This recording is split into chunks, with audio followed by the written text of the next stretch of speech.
So let's talk about Solomon's Temple.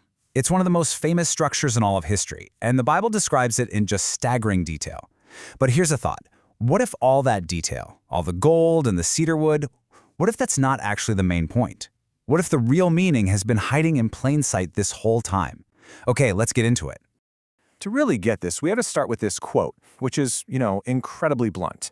This is God talking through the prophet Isaiah, and he sounds pretty annoyed with all the ceremonies happening in his own house. It's a really shocking thing to say. He seems to have this total contempt for empty rituals, and that brings us to a huge puzzle.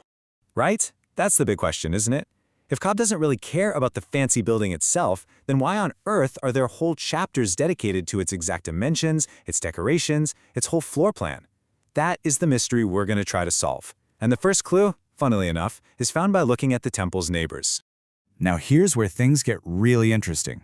You'd think a building this famous would be totally unique, right? Well, it wasn't. In fact, its basic design was surprisingly common for anyone living in that part of the world back then. And that just makes you wonder even more what made it so special. I mean, when you break it down, the layout is pretty simple. An outer court, a main hall, and then an innermost room. And guess what? That is a perfect match for the pagan Canaanite temples all around them. Even the decorations, things like carvings of palm trees and these creatures called cherubim, were standard-issue religious symbols in the region. Honestly, from the outside, Solomon's temple looked surprisingly pagan. And we need to be super clear about something here. When the Bible says cherubim, please do not picture cute, chubby little babies with harps. That is not it at all. Think more like powerful, intimidating, sphinx-like creatures. We're talking a mashup of a lion, an ox, an eagle, and a human.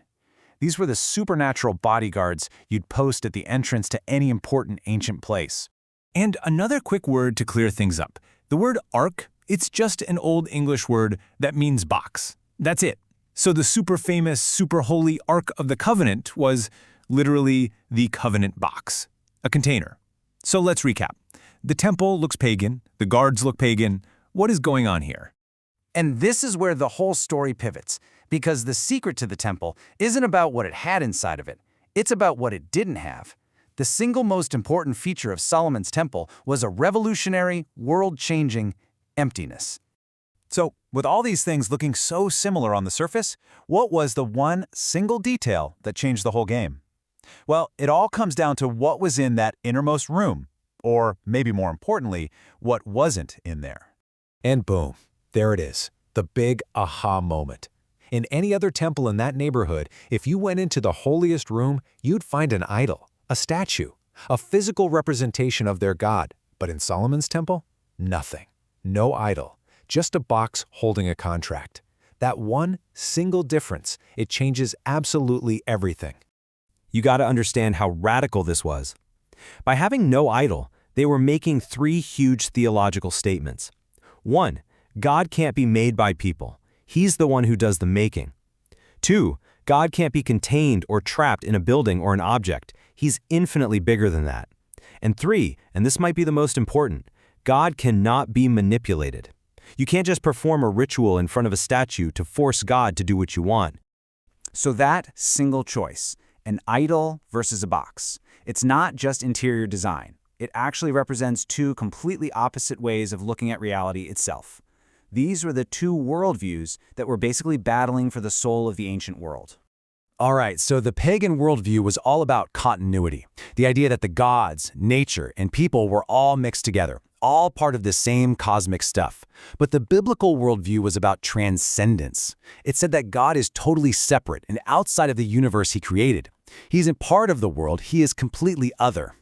And here's how that plays out in real life. If you're a Canaanite farmer who needs rain, you might believe the sky god and the earth goddess are, let's say, not getting along. So you'd go and perform a specific ritual, believing that your physical action would trigger the gods to act, which in turn would cause the rain to fall. It's a system of cause and effect, of manipulation. That empty room in the temple was a giant rejection of that entire way of thinking. But hang on, there's one final twist in this story. And it's all about the man who built the temple in the first place, King Solomon. Because it seems that even the builder himself struggled to remember the temple's true meaning.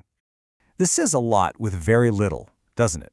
The Bible tells us very specifically it took 7 years for Solomon to build God's temple. But how long did it take him to build his own house? 13 years.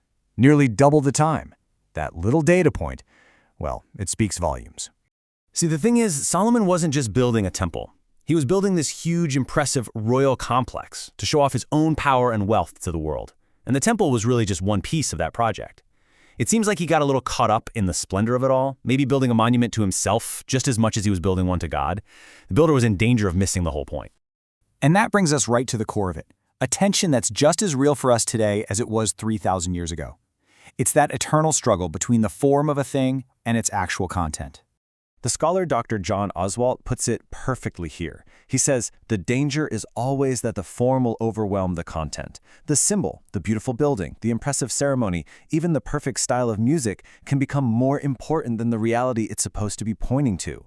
We can get so wrapped up in the how that we completely forget the why. So, the story of Solomon's temple really leaves us with a pretty challenging question to think about.